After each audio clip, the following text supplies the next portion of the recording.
Hello, I'm Michael Hopkins, founder of Jehovah House of Saints and Jehovah Saint Global Outreach. This video is being created for Archbishop Elisha in India. This is for all the brothers and sisters in India that we have. We have two Jehovah House of Saints churches in India, which are taking up donations within India to help the homeless and the poor within India. And I pray for them that God will bless the ones that give, and you will be blessed in return by God for blessing others. Because it's about helping one another, not about what we can help ourselves to. Uh, Brother Elisha, I'd like for you to pray, so you can pause the video and pray with everyone over everyone, and then you can restart it. Okay, I just want to talk about a couple of things. In the in the Bible itself is a history book. It's a history book full of man's way of thinking, and and and then it shows you God's way of thinking. So take for instance, you have the Garden of Eden, Adam and Eve. Adam and Eve walked around naked all the time. Now, of course, Satan deceived Eve into eating of the tree of knowledge of good and evil, but and then she deceived or tricked Adam into doing the same. And of course, they covered themselves. Uh, because when God came, he asked them, "Who told you to cover yourself?" See, God didn't tell them to cover themselves because God was okay with it. God had no problem with it. But this man's way of thinking is a lot different because they're being tempted by Satan. Satan is the deceiver. God gives us freedom. That's God's way. And there's only 10 laws, 10, 10 laws in the Bible, 10 commandments. And these 10 commandments are meant for us because if you if you break one of these 10 commandments, it hurts you spiritually. And when you hurt spiritually, spiritually means it hurts your soul. Your spirit is your soul, a ghost, like the Holy Ghost. And when your soul hurts, it hurts the body because in Proverbs it says, a broken spirit drieth the bones, a broken soul drieth the body. It hurts the body. So when your soul is hurting, it hurts your body and it makes you sick, it makes you ill, and it makes you not feel good. Um, and also in that same verse in Proverbs, it says, a merry heart does good like medicine. See, being upbeat, happy, laughter, those types of things make a person feel good spiritually. Your soul, it makes your soul feel good. And when your soul is feeling good, it makes the flesh feel good. So being merry and happy, and when you help one another, when you bless one another by helping one another, help your neighbor, um, it it you're blessing each other. You're building each other up. You're not breaking each other down. See, the Bible talks about three things: the mind, the heart, and soul. And see, God knows the desires of your heart. God knows what you're thinking in your heart. When your feelings get hurt, you don't hurt in your brain, you hurt in your heart because that's your soul is connected to your heart in an area called the sinus node. The sinus node sends electrical impulses to your brain and throughout the body also, but it sends electrical impulses to your brain and relays messages because your soul uh, holds information that your brain cannot process. Why cannot? Because the Bible says the flesh is weak. So see that this is flesh. Your brain is flesh. It's weak. Your soul is stronger. The soul wants wants to do things, but the brain blocks it out sometimes, and that's the point of fasting. Yeah, you do without food for you can fast a meal each day, like not eat breakfast every day or not eat breakfast and lunch every day, and these things help you. Um, uh, See, there's only 10 laws, 10 commandments. And like I said, if you was to break one of those laws, it hurts your soul. And if your soul is hurting, um, it hurts the body. Um, and see, there's so much to learn, but there's not very much to know. The only thing, here's something you do need to know. It's not very much to know because I'm fixing to tell you. Here's what you need to know. Do unto your neighbor as you would do to yourself. Would you take your next door neighbor just because you didn't like they were smoking a little grass that God grew and put you in a box, a concrete box inside your house because you don't believe like they do? See, what you believe is your faith. Your faith is what you think is right, and what you think is right is your own set of rules. Your own set of rules is your laws, your the laws that govern you. They're not for everyone. See, some are weak in faith and have a poor understanding, but hey, that does not make you a bad person. It does, but listen, people in weak in faith are not ones to be leaders. They're not ones to be like presidents of the United States or governors or sheriffs or senators or any of those things. Um, that weak in faith, because see, the weak in faith, they don't mean to harm because see, they think in their mind they are doing the right thing, but they're harming God without knowing they're harming God. And and how do you harm God without knowing you're harming God?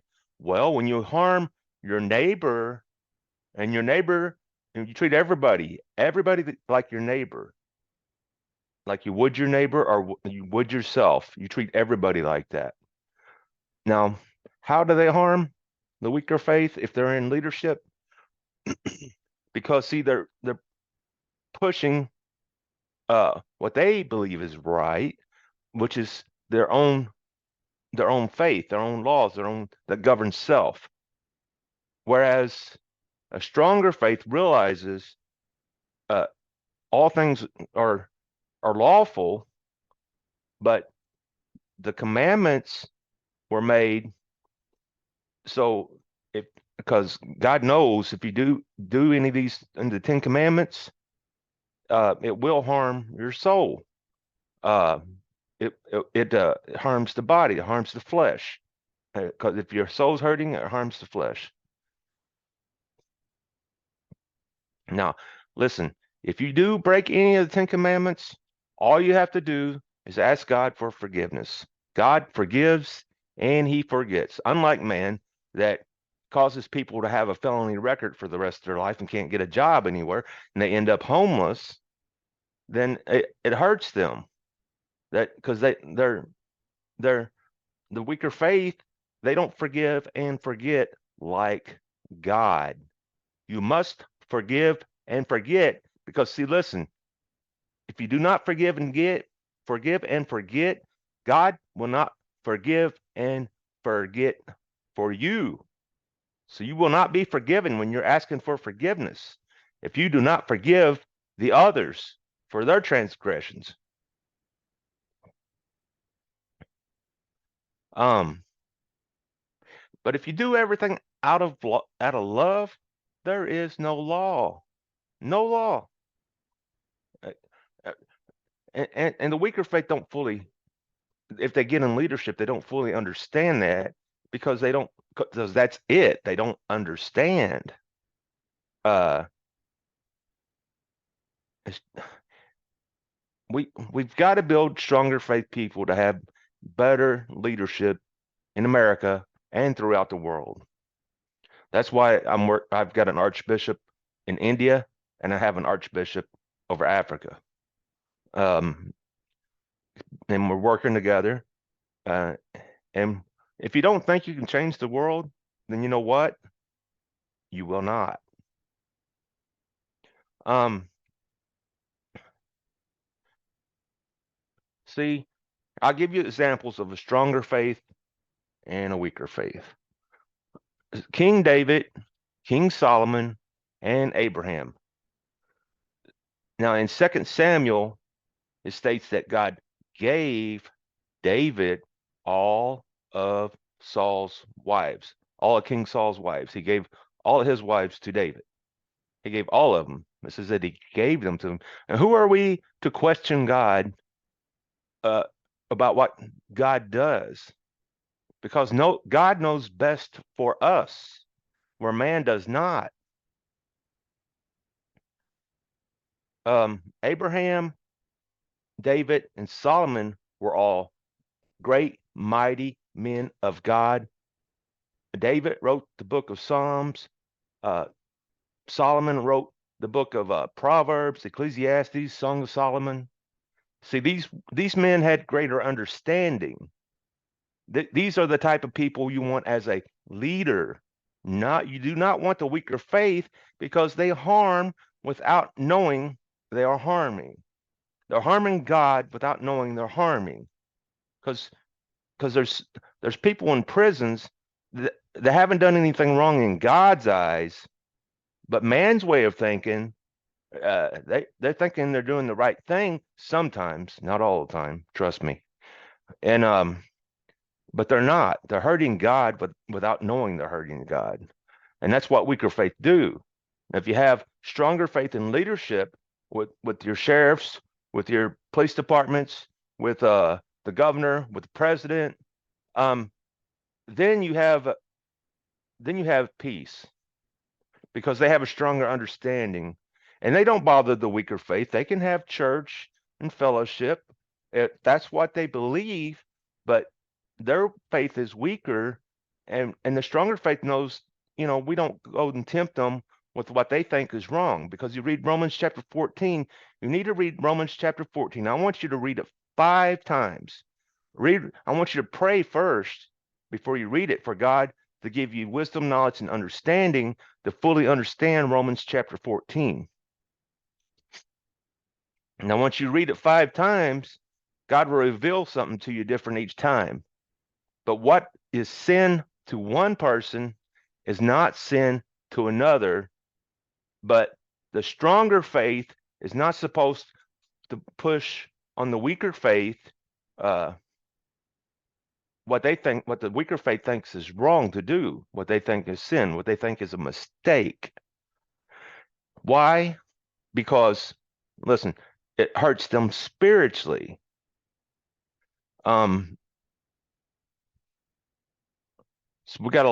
we got several stronger faith in prison that's been put there by weaker faith. And people probably thinking, well, how can a stronger faith person be in prison? Because you got weaker faith, you have weaker faith leaders. That's why. I'm here to tell you the truth. And the truth will what? Set you free. Do you like freedom, or do you like being a slave to man? Because God is freedom. God didn't make up all these laws. See, this is what the Bible's about. It's a history book to show you man's ways. Like in the Bible, it says a bastard cannot enter a church building, a temple, the congregation. See, that's man's way of thinking. That's the weaker faith way of thinking. That they're better than you. That they're not leaders. They're not people in position to govern the people. That's what government means. Control. And that's what I mean with your faith. It governs self. It's your own set of laws. But it's not for everyone. That's for you, you see. But the stronger faith understand this. We don't intervene with you unless you're doing harm spiritually to people. And trust me, there's a lot of harm being done to people spiritually all over the world. And God revealed to me that 3 horsemen, angels riding on these horses with wings, coming down from heaven. They're already here, but and you can find that in the book of Revelations. But we still have one to come. The 4th one is not here. But let me give you a better understanding between strong faith and weaker faith. Abraham, David, and Solomon all had wives and girlfriends. Even Father Abraham had children by his girlfriends. See, wouldn't that be a bastard? As that's what a bastard is. Someone born out of wedlock. Do you think Father Abraham didn't allow his children in his church building because they're a bastard, like it says in the Bible, the man's way of thinking, the temple? Because Jesus went to the temple and told the high priest, "You're of your father, the devil, and the devil was a murderer from the beginning and abode not in the truth." God's about freedom. Man's about controlling you. See, God gave you 10 laws, 10 commandments, 10 rules to live by. Man gives you thousands upon thousands upon thousands of laws and regulations and all types of things to live by, because that's their way of thinking. That's not strong faith. That comes from greed. That comes from not understanding. It comes from weaker faith. It comes from a lot of things. But listen,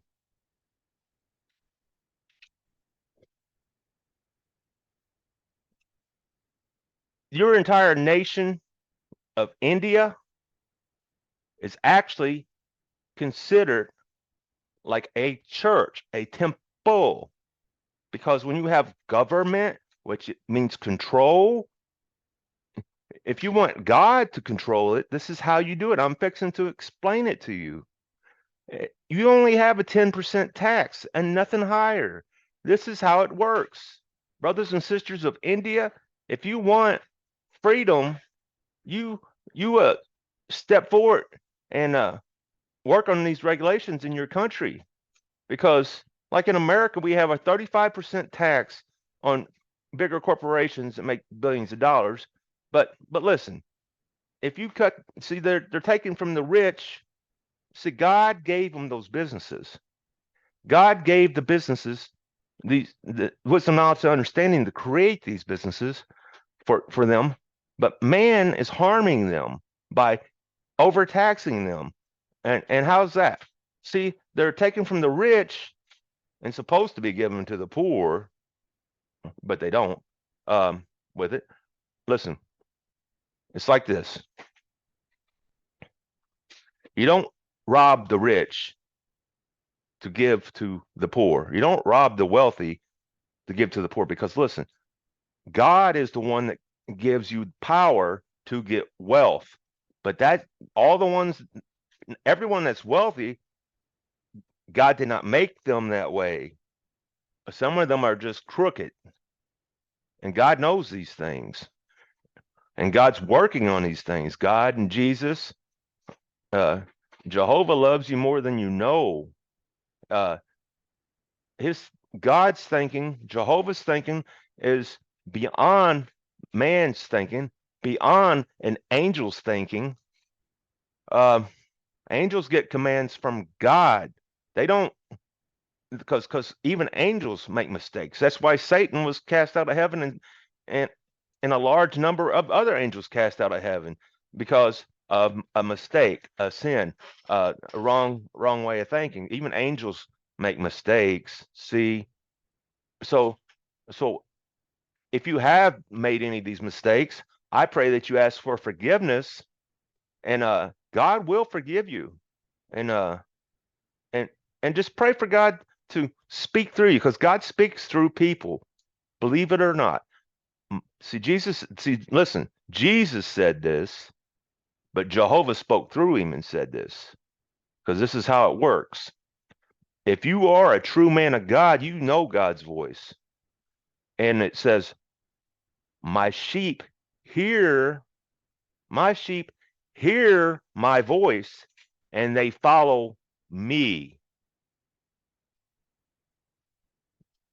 So see, when you hear God's voice coming through someone, you know that you will know it was God, and you will know that's the person I want to follow. Because the devil's a liar.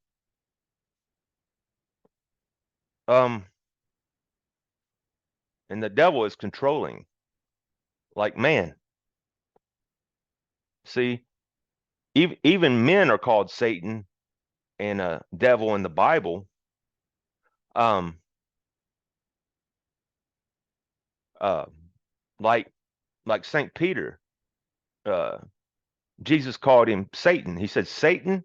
He called Saint Peter. He said, Satan, get behind me. You're a hindrance to me. You're a hindrance to me. How is he being a hindrance? Because he was thinking in man's way of thinking. Uh, he wasn't thinking in God's way of thinking. Okay, we'll step over to something else now. Okay, go back to strong faith and weaker faith. I'm sorry, I meant to explain that earlier, but I got off on something else. See, Abraham, well, yes, I already explained that, but Abraham had wives and girlfriends, and these are men of God. These are leaders. These are the people that you put in positions to lead. Um,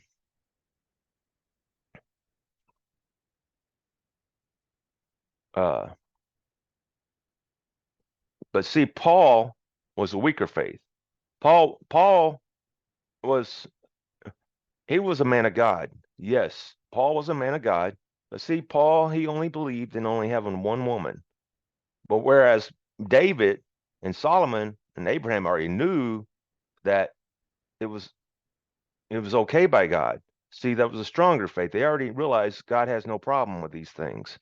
But Paul, I don't know if he has or not, but if he would have read the scripture, he would have known that God was the one that gave Abraham, David, and Solomon all those women. But Paul didn't realize that. He was a weaker faith.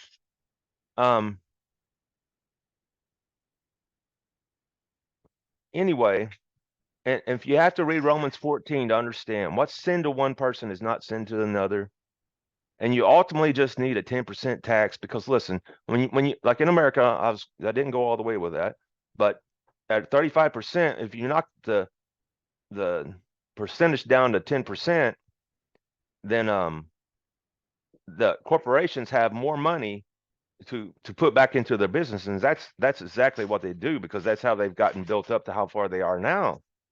And God gave them that business, that wisdom, knowledge, understanding to create it. But by putting money back into their company, they create more jobs. You have less homelessness. So India, listen, you have to have just a 10% tax across the board if you want to create jobs and clean up. I mean, India, with the 1.77 million people that you have homeless in India, this is how you create jobs, by taxing more to try to implement programs that help people. You're hindering them. You're harming them. Like I said, you're harming God without knowing.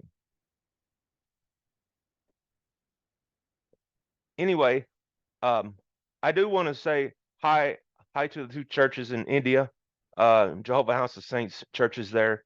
And God bless you, Archbishop Elisha, for all you do.